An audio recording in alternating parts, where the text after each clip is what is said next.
마음의 정의가 뭐였어요? 드러내고 아는 것. 드러나고 아는 것. 드러나고 아는 것. 드러나고 아는 것이 마음의 정의였잖아, 그죠?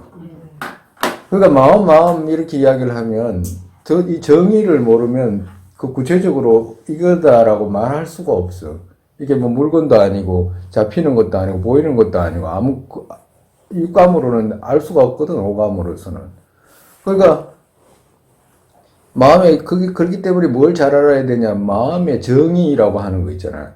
그걸 무지 잘 알아야 돼. 이거 선명하게 알아야 되는 거라. 그러면 드러나고 아는 것이 마음의 정의라고 했잖아, 그죠? 그럼 뭐가 드러나?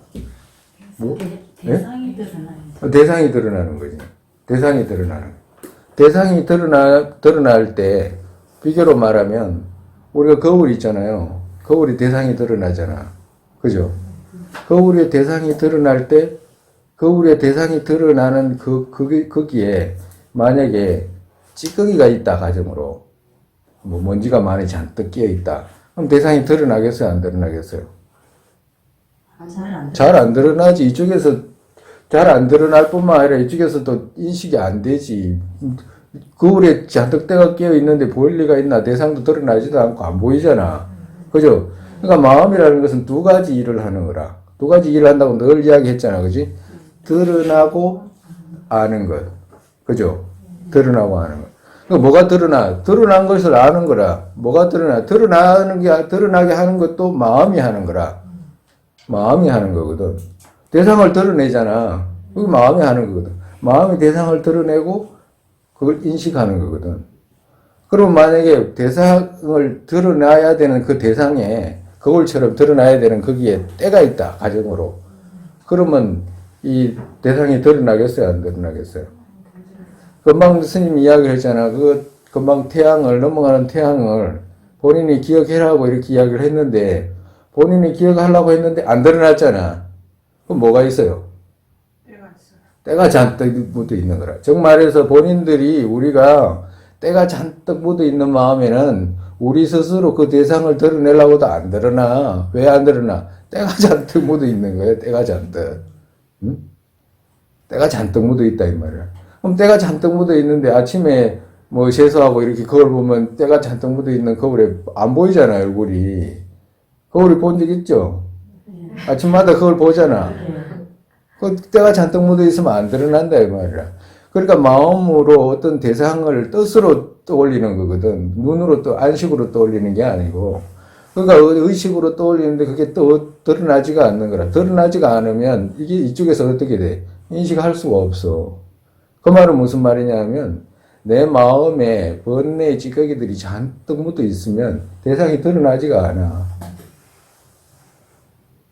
그러면 한쪽은 대상이 드러나야 되고 한쪽은 그걸 알아야 되잖아. 아는 것은 대상이 드러나기만 하면 선명선명하게 알아지는 거라. 근데 만약에 여기서 때를 벗겨냈다. 그죠?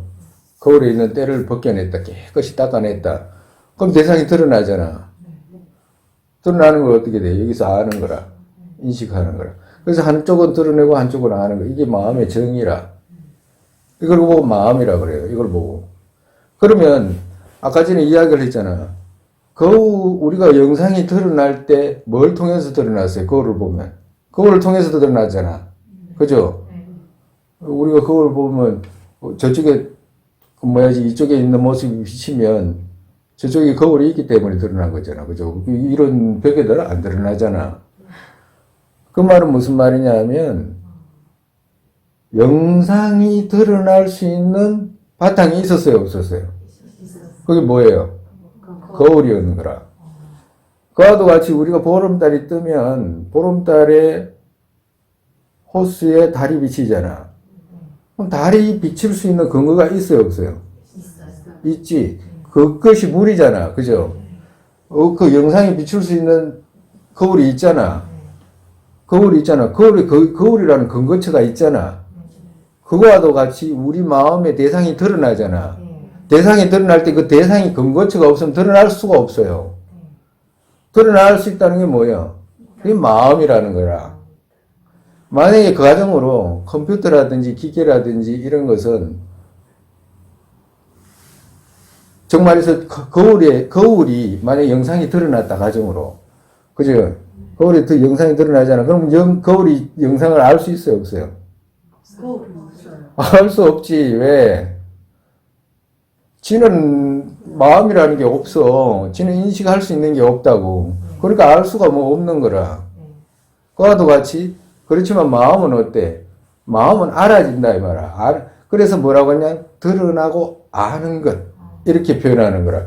그러니까 이것은 잊어버리면 안 되는 거라. 마음 이렇게 이야기하면 대상이 드러나고 아는 것 이것이 마음인 거라.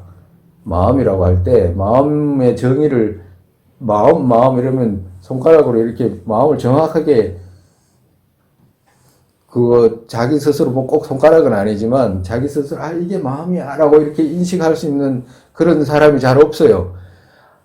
99.99%가 아마 그냥 마음 그러면 그냥 그래 있으면 있는 것 같다 하고 그냥 넘어가지 이렇게 거울처럼 드러나잖아 라고 이렇게 인식을 그렇게 해내기가 그래 어려워. 마음에 대해서는 그래 어렵다고.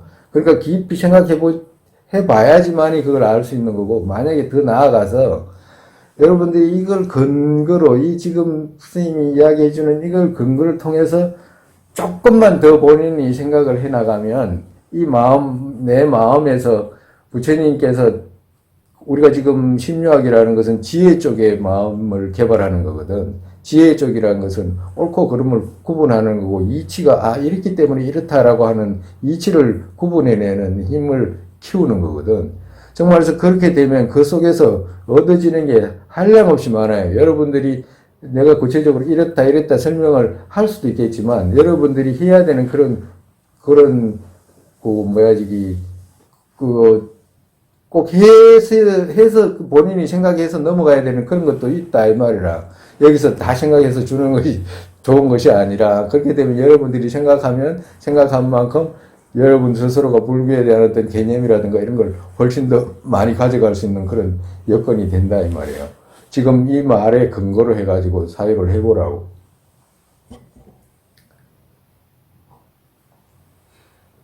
그래서 아까 전에 선정품을 이렇게 오다가 지금 이쪽으로 심리학으로 넘어갔는데, 그래서 마음의 어떤 우리가 대상을 봤다. 여기 부처님 뵀잖아요.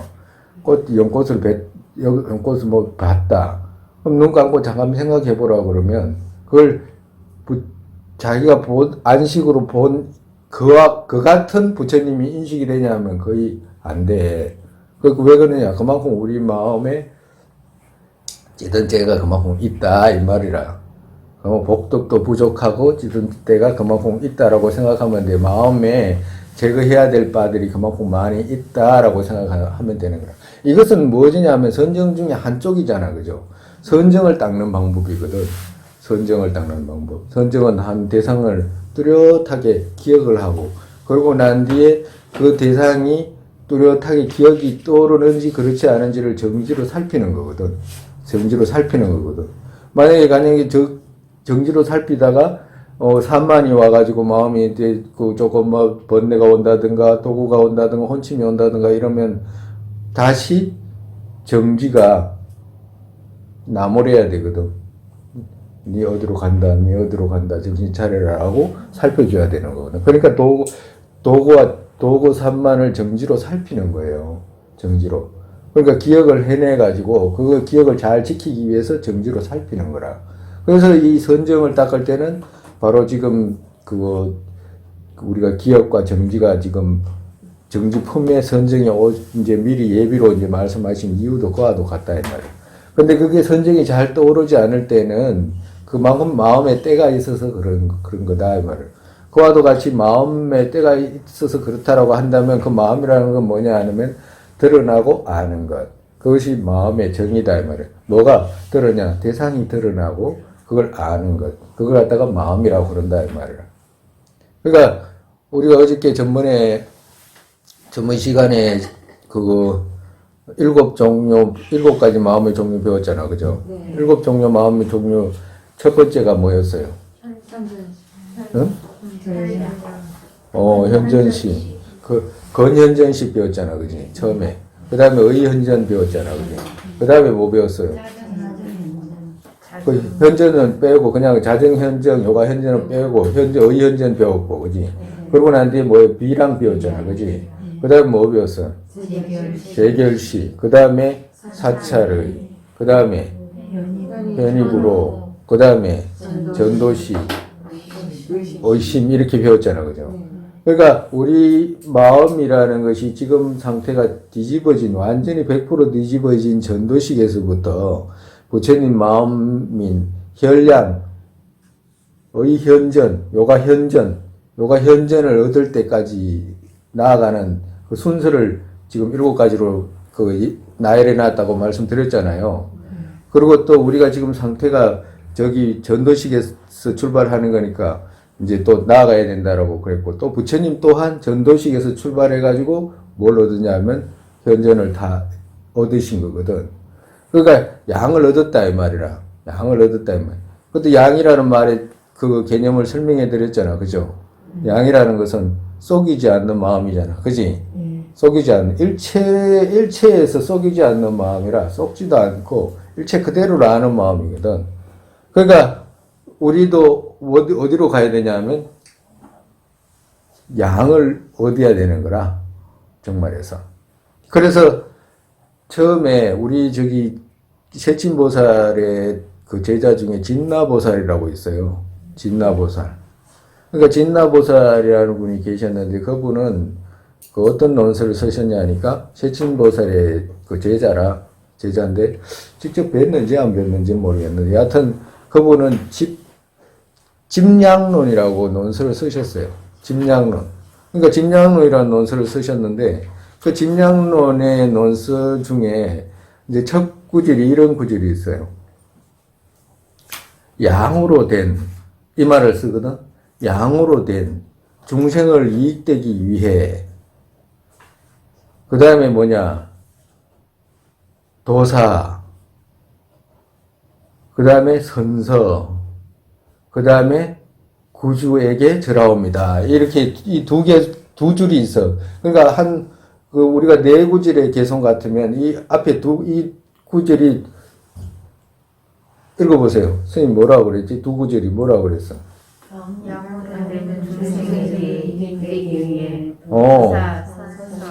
양으로, 그렇지. 양으로 된 하고, 그 다음에 중생을 이익되기 위해, 이 말은 한 줄이라, 그 중에 한 줄이고, 그 밑에 있죠. 도사, 선서, 구주에게 절하옵니다. 이게 이제 이렇게 두 줄로 돼 있거든. 근데 이 두 줄의 개성을, 그 법칭보살께서 그 진나보살이 쓰신 집양론을 보고 이 두 구절의 개성을 보고 완전하게 뭐라 그래야지 감동을 해가지고 이 두 구절의 개성을 보고 그거 해석해 놓은 논이 석양론이라고 있어. 285개 개성이라. 이 두 구절의 개성을 이 두 줄의 개성을 그렇게 석양론이라고 해가지고 논설을 285개의 개성으로 이렇게 쓰신 논서가 있거든. 근데 그게 지금 그 말씀을 들으려고 하는 게 아니라 지금 그 진나보살 쓰신 그 집양론의 그 두 줄 있죠? 두 줄 첫 번째 뭐로 돼 있냐면 양으로 된 이렇게 썼잖아. 그죠? 그러니까 그 말이 뭐냐면 우리가 지금 7가지 마음을 배웠잖아. 7가지 마음을 배웠는데 첫 번째 지금 우리 상태가 어디에 있어요?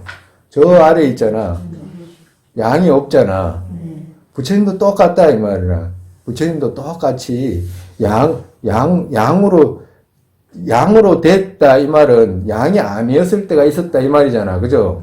그러니까 양으로 된 이 말은 부처님을 표현한 거거든. 그 양으로 된 이 말은 부처님을 표현한 거라. 양으로 된 이 말은 속이지 않는 마음으로 된 양에는 보드카라의 양이 있고 그리고 식의 양이 있어. 정말에서 보드카라의 양이라고 하면 쉽게 이야기하면 사람의 양이지. 사람의 양. 사람의 양이라고 하면 사람 중에서 가장 정확한 사람 이런 뜻이거든. 그죠? 그리고 식의 양이라는 것은 식 중에서 가장 좋은 식, 가장 속이지 않는 식, 이 말이거든. 식의 양이라고, 식량이라고 하면. 식량. 인양, 그리고 그 소리양, 이렇게 이제 세 가지로 나눠, 양에는.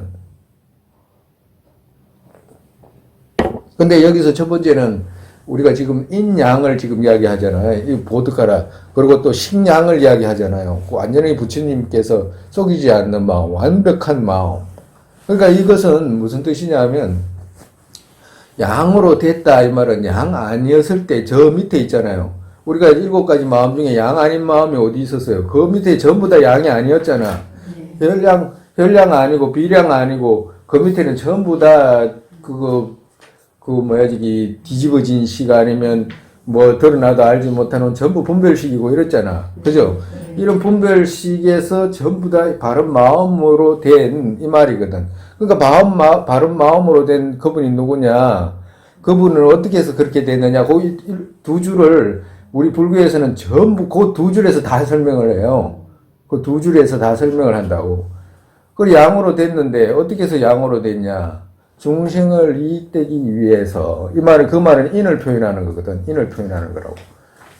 중생을 이익되기 위해서 그러면 중생을 이익되기 위해서는 동기를 말하는 것이고 그 다음에 도사라고 나오잖아요. 도사라는 마음은 말은 그건 행을 말해. 정말에서 어떤 공성을 닦는 행을 견해의 행을 말하는 거거든. 그러니까 보리심을 일으켜 가지고 공성의 견해를 닦아서 그러면 어떻게 됐나? 선서. 그 두 가지를 선서하고 구주는 결과를 말하는 거라. 그 앞에 두 줄은 인을 말하는 것이고 인의 원만을 말하는 것이고 뒤에 두 줄은 뒤에 그 선서하고 구주에게 절하옵니다 했잖아요. 그것은 결과를 말하는 거라. 그 결과를 어떻게 말해?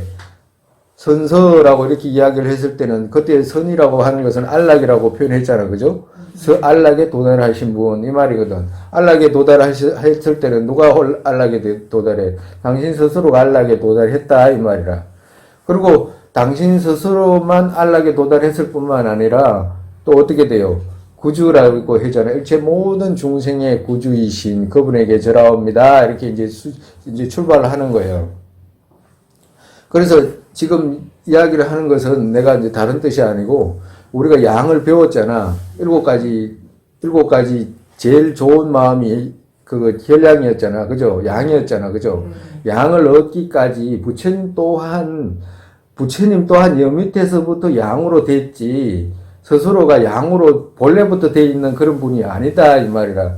그러니까 우리 또한 지금 여 아래에서부터 출발해 가지고 양으로 되기 위해서 이 공부를 한다 이 말 하는 거예요 지금. 다른 뜻이 아니고. 근데 여기서 중요한 것은 뭐가 중요하냐? 우리가 뭘 배워야 되냐면 우리가 부처님 가르침을 이렇게 배운다라고 했을 때 동기부여를 하잖아요. 동기부여를 할 때 아차 하면 모래에 뭐 빈손에 머리 잡은 거와도 같이 돼. 우리가 어떤 여기분한테 이런 말씀을 드려주는 것은 동기에 대해서 한 번 더 생각해라고 하는 의미로서 이야기를 하는 거라. 뭐 어떤 동기를 세워야 되냐면 우리가 백천 무상심심 미묘법 백천만급 난조 이렇게 표현하잖아요. 네. 하죠? 네. 뭐 천승에 할 때도 매일같이 읽잖아. 근데 가만히 생각해 보면 우리가 어떤 것을 생각할 때 앞쪽으로 생각해야 될 내용이 있고 뒤쪽으로도 생각해 봐야 될 내용이 있어. 가정으로 누가 그 백천만급에 만나기 어렵다고 그러면 그 부처님 가르침이 그렇게 귀한갑다 생각할 수 있잖아. 그지? 그리고 그것으로 끝나. 그것으로 끝난다고. 힘이 없어. 그렇게 생각하면 백천만급으로 왜 그러면 백천만급의 개념도 생기지도 않고 그거 도저히 그런 귀한 말씀에 대한 의미를 전혀 포착을 못해요. 그 포착을 못하면 어떻게 되냐? 우리가 지금 이렇게 아까 전에 마음에 대한 설명 있잖아. 그런 설명을 들어도 자기 것이 안 돼. 그조차도 어렵게 들은 내용인데도 자기 것이 안 된다, 이 말이라. 왜 그러냐? 우리가 어떤 부처님 가르침을 배울 때 어떤 생각을 가져야 되는 게 제일 중요하냐면, 우리가 본인 스스로가 한 생에 태어나가지고 본인이 아무 곳에 의지하지 않고 본인 스스로가 어떤 생각을 해내가지고 가져갈 수 있는 어떤 위치, 어떤 생각의 어떤 정점이 있잖아요. 어느 정도 될 것 같아요. 본인 스스로가 가만히 생각해 보면. 본인 스스로가 부처님 가르침이 아닌, 그냥 이렇게 태어나가지고 그냥 부처님 가르침, 뭐 이걸 지식으로, 바깥 지식 쌓는 정도로 배우든지, 그렇지 않으면 검생을 편안하게 위해서 하기 위해서 배우든지 간에, 본인 스스로가 생각해가지고 부처님 가르침이 아닌, 본인 스스로가 생각해가지고 찾아낼 수 있는 어떤 생각의 한계가 어느 정도 될 것 같냐고. 본인 스스로가 한 번쯤 그런 생각을 해볼 필요가 있어요. 내가 아무런 오지처도 없이 내가 생각을 해낼 수 있다면 어느까지 생각을 할 수 있을까라고 생각하는 거 있잖아요. 그렇게까지 우리가 생각을 할 수가 없어요. 일반적인 중생은. 그리고 또 우리가 알아야 되는 것이, 우리가 지금 학파에 대해서 앞전에도 조금씩 배우고 또 학파에 대해서 많이 배워야 되는 이유가 많은데, 이유가 무지무지 많아요. 근데 학파에 대해서 불교 학파에서 배우지 않더라도 세상에 있는 모든 사상들이 막 하염없이 많잖아.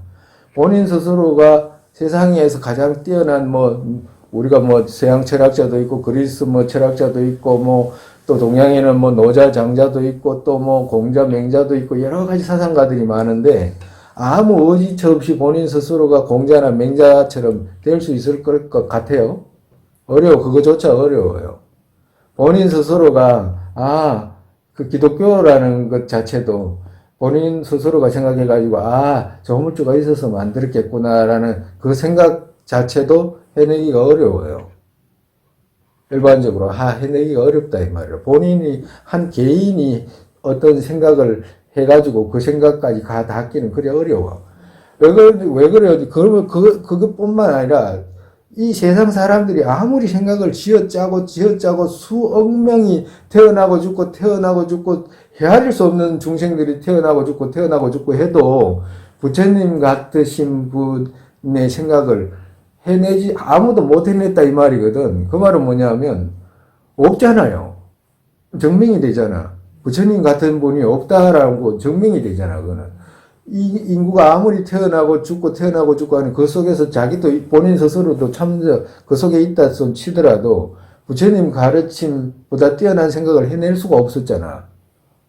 없는데 다른 사람이 없는데 그러면 부처님 가르침뿐만 아니라 그 밑에 공자, 맹자, 서양 철학자, 여러 가지 철학자들이 있는 그런 사람들만큼 어떤 궁극적인 본질적인 문제에 대해서 사고를 해가지고 그런 어떤 것을 그 고민 속에서 어떤 것을 체계적으로 그게 옳든지 그러든지 간에 그걸 해낼 수 있냐 이렇게 생각하면 거의 드물어요. 거의 드물다고. 본인 스스로를 생각할 때 생각해 봐야 된다 이 말이에요. 스님 말은. 그렇게 되면 어떻게 되냐, 백천만급의 난조우다 이 말에 대해서 다시 해석이 된다 이 말이에요. 스님 말은. 왜 그러냐면 본인 스스로가 아무리 지금부터 태어나면서 태어나고 죽고 억만급을 태어나고 죽고 해도 생각을 짜내가지고 한다고 해도 부처님 가르침 한 개성보다 뛰어나기가 어려워요. 본인 스스로들이. 그러면 이 가르침에 대해서 어떻게 생각해야 되는지 다시 생각해 봐야 된다고. 스님이 그냥 이렇게 이야기해주고 전해오는 걸 해주니까 여러분들이 어쩌면 가볍게 생각할 수도 있어요. 그렇지만 이 문제를 반대로 생각을 하게 되면 쉽게 그렇게 되지가 않아. 왜 그러냐면 부처님께서 한 개성을 얻기 위해서 어떻게 돼요? 목숨을 바치잖아. 목숨 바치는 건 고사하고 마귀가 그거 제법종본래 상자정멸상 불자행도의 내세덕자부를 하리라고 할 때 그 절벽에서 뛰어내리고 이럴 때 있잖아요. 또 그렇지 않으면 마귀에게 살을 떼가지고 주잖아. 살이 떼가지고 줄 때 개성 두 구절, 앞에 두 구절을 이야기해주고 뒤에 두 구절 이야기를 안 해주니까 그거 살을 떼가지고 줬는데 빨리 이야기 안 해주니까 빨리 이야기해달라고 부처님이. 왜 그러냐니까 피가 나가지고 죽으면 못 듣고 죽으니까 그거 듣고 죽어야 되겠다고. 그 빨리 이야기해라고 해가지고 그 한 구절 한 구절 쌓아가지고 수억 급도록 쌓아서 남겨주신 유산들이잖아. 정말에서 우리가 어떤 사람들은 부처님 가르친 그냥 장식품 정도로 생각을 하는데요. 스님은 그러지 않아요. 왜 그러지 않냐면 부처님 보살행임론에 그러잖아요. 무량급 동안 부처님께서 이것이 이익인지를 사유하셨다 그러잖아요. 그러니까 이 부처님께서 무량 겁도록 사유해서 남겨주신 것이잖아. 그 말은 뭐냐면 우리가 우리 혼자 갈라 그러면 헤아릴 수 없는 세월을 가야 될 뿐만 아니라 갈 수가 없어. 보통 그건 불가능해. 그런데 부처님께서 다 사유해가지고 불보살님께서 사유하고 난행고행을 해가지고 생각의 체계를 전부 다 우리한테 한 덩어리를 만들어가지고 남겨주신 거거든.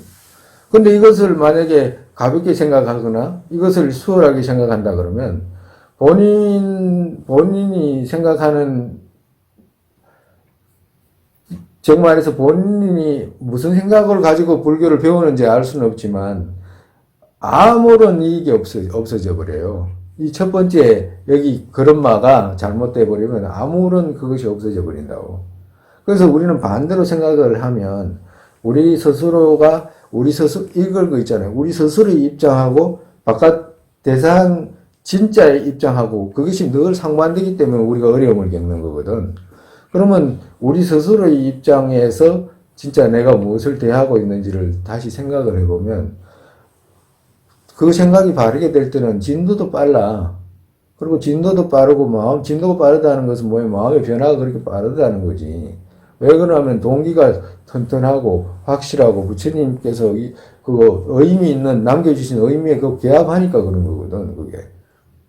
그러니까 우리가 부처님 가르침을 왜 그렇게 그러면 이 많은 가르침들이 그렇게 그거 많아야 되고 난해하게 생각을 해야 되는 폭넓은 그런 것들이 있냐 이렇게 물으면 중생은 분별 속에 있는 것이기 때문에 이 분별은 끝이 없어. 이 분별로 만들어 놓은 어떤 체계적인 생각들 있잖아요. 그건 알아야 되는 거라. 그것은 무슨 말이냐 하면 내가 미리 그 생각을 습득하는 것과도 같거든. 우리가 어떤 생각을 해가지고 어떤 세속적인 불교로 넘어오기 전에 어떤 세속적인 어떤 정점이라고 한다면 우리가 뭐 조물주가 있다거나 그렇지 않으면 힌두교라든가 뭐 이런 쪽으로 이제 할 수 있는 데까지 이제 사고한 거잖아. 그래가지고 있는 거잖아. 그걸 더 지나서 인과 연으로 이루어졌다라고 하는 그 생각을 못하기 때문에 그 사람들은 거기서 정체되는 거지. 그걸 하게 되면 넘어오죠. 근데 우리 스스로가 그런 생각을 할 수도 있고 하지 못할 수도 있는데 일반적으로 하지 못해. 그러니까 일반적으로 하지 못하는 생각은 막 끝없이 많고 할 수 있는 생각은 드물거든. 그러니까 그런 할 수 있는 생각들을 전부 정리해가지고 부처님이 일목요연하게 세상 사람들이 생각할 수 있는 생각이라는 것은 우리가 생각할 수 있는 생각이잖아. 그 생각들을 전부 요약해가지고 뽑아놓은 거잖아요. 엑기스로 그야말로. 인간이, 중생이, 유정이 사고할 수 있는 그걸 갖다가 싹 다 모아놓은 게 학파거든. 그게 학파다, 이 말이라. 우리 견해 부분이잖아요. 근데 그런 부분에 대해서 우리가 만약에 그거를 부처님께서 어떤 식으로 해서 이것이 남겨져 있는 것에 대한 어떤 이해가 부실하면 갈 수가 없어요. 이익이 없다니까. 그냥 지 스스로 부처를 이루고자 하는 그런데 그걸 동기를 쓰질 못해. 그냥 지 개인적으로 왔다 갔다 하다가 그냥 바깥 지식 정도 쌓는 정도로 해가지고 그냥 만족해가지고 가버리는 거지. 아무런 이익이 없어요. 아마 지금도 아주 99%라고 해도 과언이 아닐 정도로 아마 사람들이 대부분 불교에 대한 이해가 그 정도지, 사실은. 그렇지만 다시 한번 생각해가지고 그러한 체계가 왜 남겨지는지에 대한 내가 약간의 어떤 소설을 드렸잖아. 그러면 그걸 가지고 한번 생각을 해보면 다시 그러한 것에 대한 어떤 귀한 의미가 다시 다가올 수 있다, 이 말이라. 그럴 때 무엇을 배우든지 간에 그러한 배우는 것이 점점 자기하고 가까워지지. 그렇지 않으면 그냥 바깥 지식 쌓는 정도고, 그렇지 않으면 금생에 어떤 뭔가를 추구하는 정도고, 그렇게 되지. 미래에 부처를 이룬다든가 보살도를 행한다든가 부처를 이루어서 일체 중생을 이익되게 하겠다는 생각을 가지게 되거나 그걸 얻기 위해서 바른 지혜를 개발하게 되기는 그래 어려워요. 왜 그러냐면 학파에 대해서 많이 배워야 되거든. 많이 배워야 되면 그 사람들의 생각이 뻗어갈 수 있는 그까지 다 뻗어가야 되는 거거든. 그래야지 그 올바른 생각인지 아닌 걸 분석해가지고 아니다라고 생각해가지고 점점 넘어가야 되는 거잖아요. 과도 같다 이 말이라.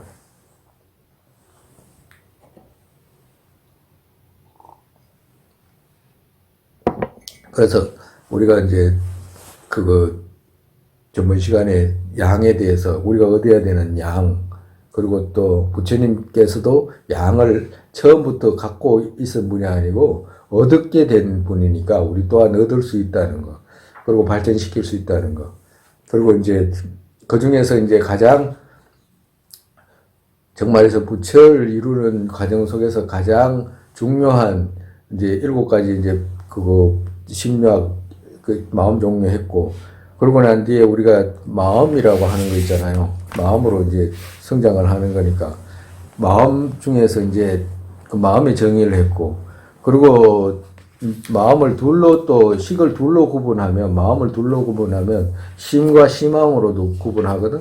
심과 심왕으로 구분하는데 이 이제 우리가 심과 심소 중에 심왕과 심소 중에 이 그 세친보살께서 이제 그 부처로 나아가는 유정에게 가장 마음 속에서 일어나는 심소는 헤아릴 수가 없어.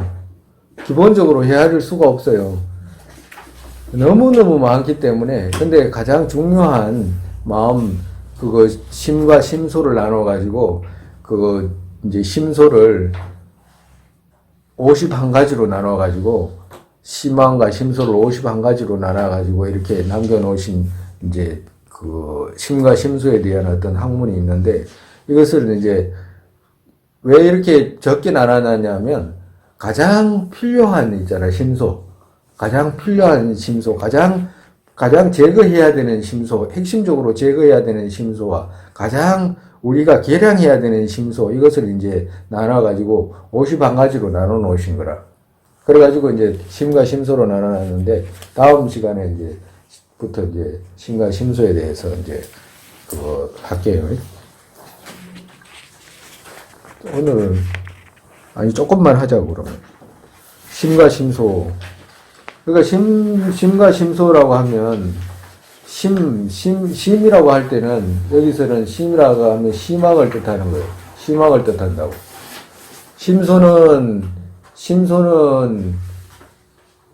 정말 비교로 말하면 심왕이라고 이렇게 표현을 했잖아, 그죠?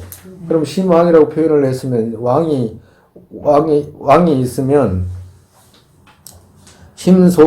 심소라고 하면 그 왕국에 속하는 모든 사람이라고 표현을 해야 될까요? 이제 그 정도로 이렇게 생각하면 돼. 처음에 심왕은 다만 경계를 대경하는 정도 구분하고 다른 차이의 상에서는 두지 않는 지이다. 이 말 했잖아, 그죠? 그러니까 그 밑에 변중변론에서 곧 있죠. 변중변론에서 거기에 의미를 본다. 식, 정말에서 꽃, 자동차, 사람, 남자, 여자. 정말에서 심왕이라는 것은 어떤 대경을 구분하는 정도. 어떤 대경이 있으면 대경을 이렇게 이거는 자동차, 이것은 꽃, 이것은 사람 정도로 이제 구분하는 정도를 이제 심왕이라고 한다. 그러면 심소는 뭐냐? 경계를 대경한 바탕에서 작업의 일 등 특징 다른 것과 반대되는 상에서 경계를 인식하는 지이다. 그것의 특징이라고 하는 것은 심소라고 하셨다. 정말에서 어떤 것이 만약에 꽃에 대해서 이제 심왕이라는 것이 이제 이렇게 같다 그러면 꽃이 이쁘다, 파랗다, 노랗다 이걸 구분하는 모든 것들은 심소라고 생각하면 된다. 이제 계략적으로 이렇게 말씀하신 거예요. 그리고 심과 심소는 이들의 본성은 다르지 않다. 마음이다 이 말을.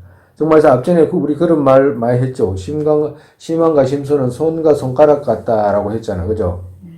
손가락이 없으면 손이 있습니까, 없습니까? 없잖아요. 그럼 손가락이 손인가? 아니잖아, 그지? 그렇지만 손가락하고 손등하고 다 있어야지 손이잖아. 작용이 있는 거와 똑같다. 구분한 것이다, 이 말이야. 그리고 오변행이라고 했잖아, 그죠? 오변행. 그리고 그 그림 그려놨잖아요. 마음이라고 해놔놓고, 그죠? 5가지 주의로 이렇게 했잖아. 그죠? 네. 오변행이라고 그래요. 이 오변행이라고 하면 뭘 말하느냐 하면, 일체 신법의 뒤를 따라 상황에서 일어나기에 오변행, 즉 함께 가는 5이라고 한다.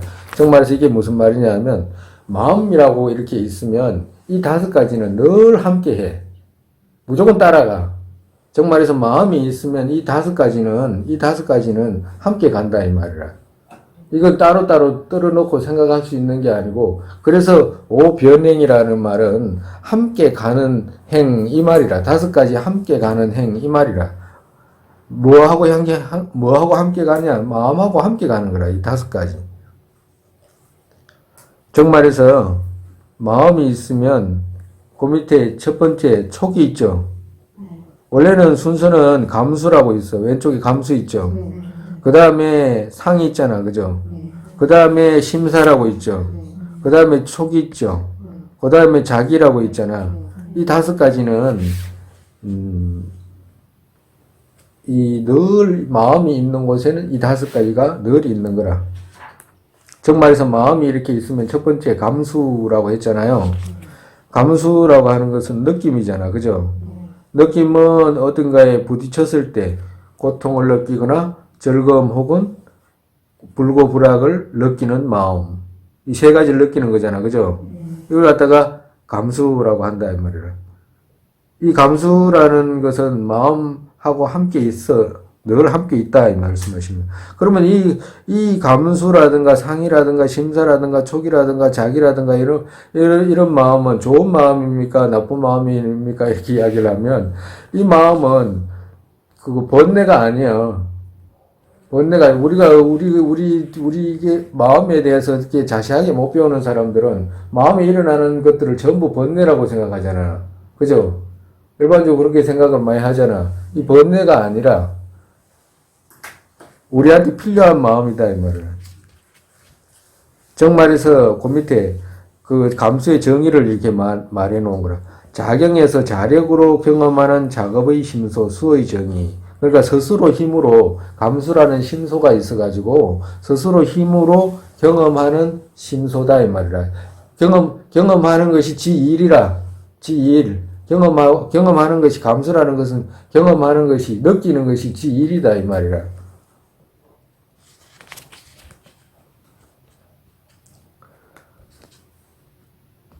그 밑에 있죠. 신수와 심수, 탐, 분노, 무기 셋 중에 하나를 생기게 한다고 있죠. 예, 그 3가지를 생기게 한다 이 말이에요. 그러니까 수라는 것을 이해하기 쉽잖아, 그죠? 이해하기가 쉬우니까 이제 그렇고, 상이라는 것은 뭐냐? 우리가 불교에서 이제 수상이라고 하잖아. 그 상은 뭐냐? 상이라는 것은 뭐냐면 자력으로 경계의 공통적이지 않은 표시, 모양 혹은 영상을 지니는 지이다. 즉 말해서 밑에 이것은 이것이다. 붉고 파랗다거나 마음속의 병이나 나무 등을 이것은 이것이다 인식하는 지. 그리고 나는데 표상작용도 포함된다 이렇게 했잖아. 그죠? 그러니까 상이라고 하는 것은 즉 말해서 쉽게 말하면 표상작용으로 생각해도 된다. 표상작용으로 생각해도 되고, 이것은 이것이다, 이것은 이것이다. 구분해내는 거 있죠? 구분하는, 인식하는 지, 이걸 갖다가, 상이라고 그런다, 이 말이야. 그럼 우리가 어떤 상이 있어야 되는 것이, 우리가 어떤 것을 구분해가지고 마음에 어떤 생각이 떠오르잖아요. 구분하고 난 뒤에, 마음이라는 것은 어떤 걸 분별하고 난 뒤에 그 다음에 언어가 가게 돼 있어요. 우리가 뭐 어딜 가야 되냐라고 이렇게 생각할 때, 아, 저기서 오늘 무슨 일이 있어서 가야 되는데 생각하고 그 뒤를 바로 따라서 가야 되는데 라고 하는 언어가 함께 가. 그러니까 분별이 있으면 그 분별의 뒤에 따라서 언어가 함께 가게 돼 있어. 생각 구조라고 그래요. 그래서 이 구조가 그렇기 때문에 이 상이 없으면 명언 가립이 성립이 안 돼. 이 상이 없으면 명언 가립했다라고 하는 거 있잖아. 표상 분별해가지고 가립했다고, 명언으로 가립했다고 하잖아요. 그것이 성립이 안 되는 거라. 그래서 이제 이것은 파랗다거나, 뭐 이것은 노랗다거나, 이것은 이거다, 이것은 전화기네. 우리가 이름 붙이잖아. 네. 이걸 갖다가 이거는 컵이네. 이거는 테이블이네. 이것은 유리네. 이름 붙이잖아요. 상이 없으면 이름 붙일 수가 없잖아. 네. 과거 같다. 그걸 상이라고 한다 이 말을. 그 다음에 작의. 작의라는 것은 자의 경계에서 움직이고 들어가는 상에서 경계를 뜻 위에 두는 심소. 자력이 경계 전체를 움직이게 하는 작업의 심소. 예를 들면 어떤 때는 전화기를 생각하다가 금방 다른 자동차를 생각하다가 이렇게 생각을 어떤 경계 위에서 마음을 옮기는 거 있잖아. 대상을 옮기는 거. 대상을 옮기는 것을 작사라 그래. 작사. 대상을 옮기는 걸. 그러고 난 뒤에 그 밑에 작의라고 있잖아요. 제일 아래. 작의는 뭐냐 하면 자력이 경계의 부분들에 움직이게 하는 작업의 심소. 정말해서 앞에 우리는 작사가 경계에 이렇게 크게 경계를 이렇게 움직이게 됐다고 한다면 그 다음에는 작의라는 것은 뜻으로 짓는 거잖아. 그죠? 그 다음에 뜻으로 어떻게 지어? 아, 이건 예쁘네. 이거는 좋지 않네. 이거는 뭐 어쩌다 저쩐다 이렇게 구분하는 거. 이걸 갖다가 작이라고 그래. 앞에 심사같이 마음을 한 곳에 두지 못하고 이것저것 생각하는 것은 같지만 차이는 심사는 전체를 생각하고 자기는 부분을 생각하는 심소이다. 비유하면 전화기 사러 가게 가야지라고 심사했다면 가게에 가서 이 전화기 저 전화기 전화기의 장단 등을 부분적으로 생각하는 심소이다. 이제 이렇게 이야기를 하는 거예요.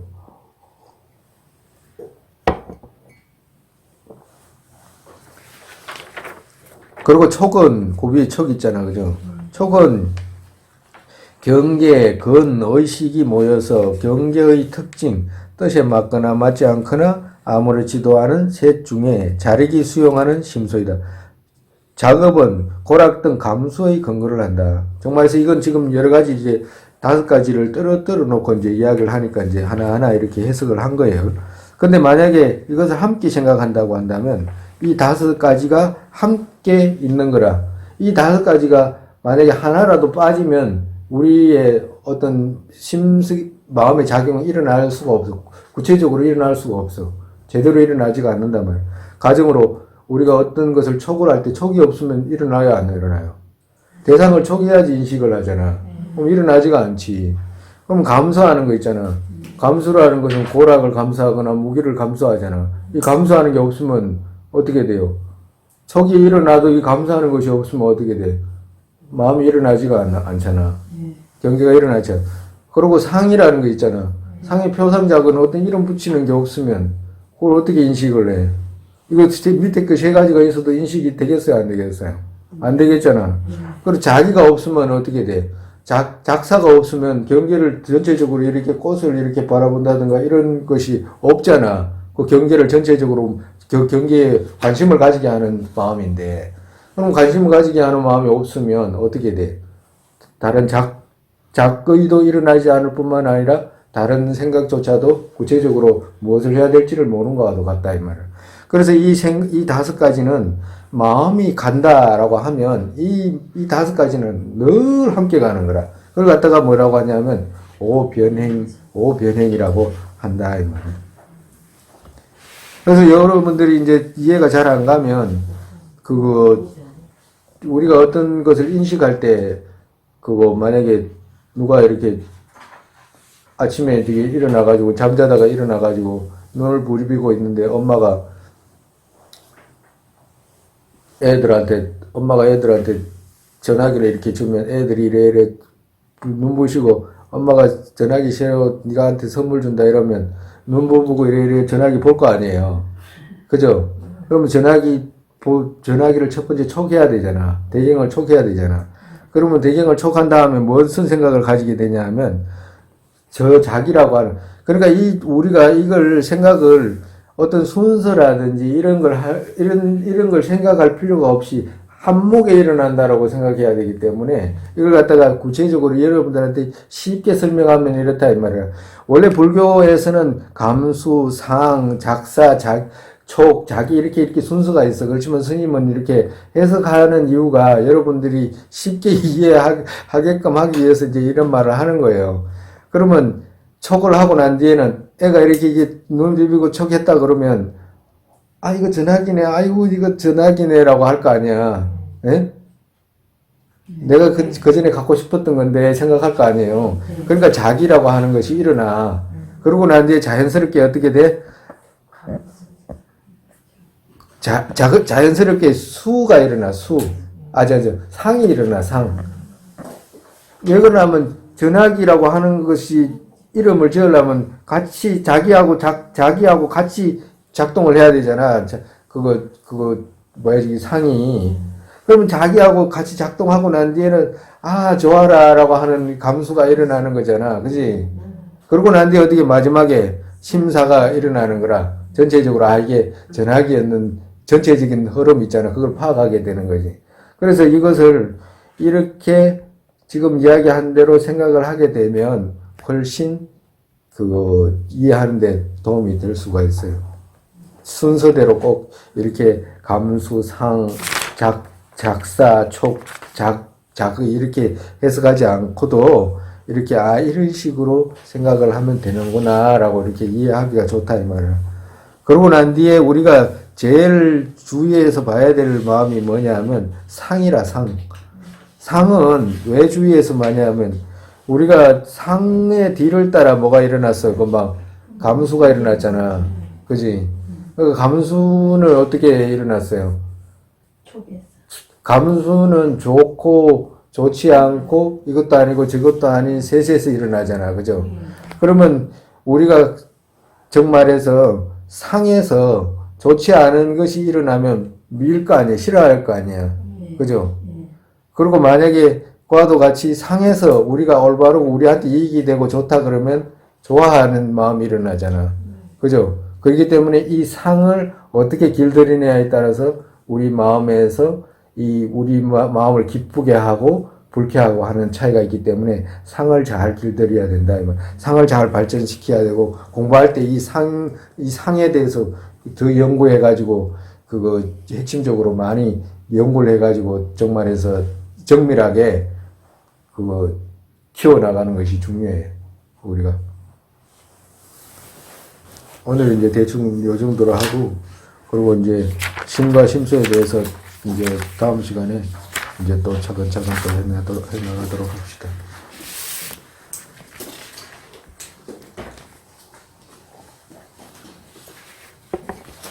우리가 지금 이거 심과 심소를 배우고 또 오변행이나 여러 가지 이제 별경이라든지 이런 걸 배우면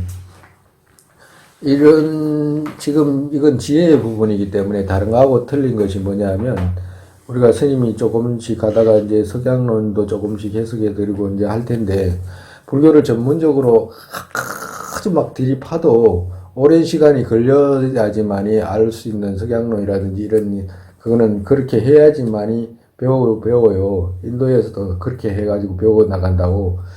그러니까 전문적으로 막 해도 그런 시간이 필요한데 그렇지 않으면 더 많은 시간이 필요하기 때문에 본인이 해야 되는 덕목들 있잖아요. 막 조금 막 지겹다거나 이해가 안 되거나 또 그렇게 할 때 막 쉽게 포기하지 말고 또 포기하지 않는 반면에 또 뭐가 필요하냐면 이건 반드시 생각을 해야 됩니다. 우리가 이제 앞전에 보살행임론을 이래 듣고 이렇게 해야 되는구나 하는 정도로만 해도 조금씩 따라간다고. 근데 이런 부분은 지혜의 부분은 자기가 생각을 안 하면 못 가요. 지혜의 부분은 본인이 생각해가지고 이거 구경이는 분별 가립이구나 명언 가립이구나라는 것을 돌출해 내려면 본인이 수없는 생각을 해야 되고 본인이 오류적인 생각도 많이 해봐야 되고 바른 생각도 그 오류가 이제 잘못되게 인식하는 바른 생각이 있잖아. 그런 것도 또 해내야 되고 해내려면 본인 스스로가 안 되니까 도움도 청해야 되고 이렇게 가야 되는 거거든. 그러니까 중요한 것은 뭐냐면 생각하는 거 있잖아요. 이걸 꼭 이런 식으로 이루어지는구나. 혼자 가만히 생각해가지고 하는 거 있잖아. 그렇게 되면 거기서 복덕도 쌓이고 찌꺼기도 제거가 되고 마음도 순수해지고 복덕도 자량이 깊어지기 때문에 그리고 거기서 이제 또 더 다음에 더 빨리 많은 것을 이해할 수 있는 그런 도움을 얻기도 해요. 그러니까 중요한 건 뭐냐면 꼭 읽고 다시 생각하고 읽고 생각하고 그런 것을 습관을 조금 들여야 돼요. 오늘 또 아까 전에 말씀드렸지만 그 부처님 가르침의 의미를 내가 소스만 드린 것이니까 그 소스를 가지고 얼마나 귀한 건지를 본인 입장에 대해서 그걸 할 수 있는지 본인 입장에 대해서 여기 있는 부처님 말씀의 한 구절이라도 본인 검생에 본인 스스로가 만들 수 있냐 못 만들어요. 못 합니다. 생각 자체를 못 해낸다니까. 그러면 부처님 가르침이 얼마나 귀한지를 알 수가 있잖아요. 근데 그것이 귀하다고 말했을 때 그 귀한 사람한테만 귀해. 그러니까 금생에 그냥 자기 어떤 지식을 쌓는 정도로 그냥 생각한다면 귀하지 않아요. 그래서 그런 사람한테는 귀하지 않지. 그러니까 그렇게 되지 말아라고 하는 말이라 다른 게 아니고. 오늘 또 그냥 못하고 마치죠.